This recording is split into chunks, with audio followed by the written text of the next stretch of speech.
प्रणाम। हमारी चैनल में आप सभी का स्वागत है। एक मैं इलेक्शन गीत गाने जा रही हूँ, तो मुझे उम्मीद है कि हमारी इलेक्शन गीत आप लोगों को पसंद आएगी। तो लाइक करिएगा, शेयर करिएगा, सब्सक्राइब करिएगा।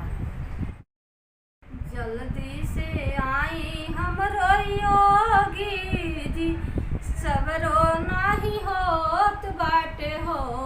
योगी जी आई ना हमारी नगरिया त शोभा बढ़ाई ना हो। जल्दी से आई हमरो योगी जी, सबरो नाही होत बाटे हो। योगी जी आई ना हमारी नगरिया त शोभा बढ़ाई ना हो। गाँव-गाँव में बिजली पहुँचावानी तो रोड बनवाई दिहनी हो। योगी जी आई ना हमारी नगरिया त शोभा बढ़ाई ना हो।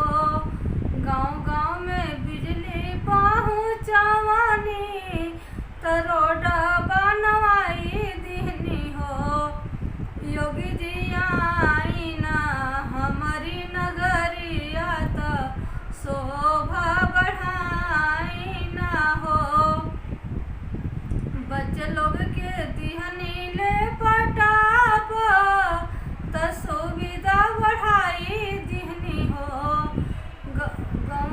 गाँव में दिहनी ले पटाप त सुविधा बढ़ाई दिहनी हो।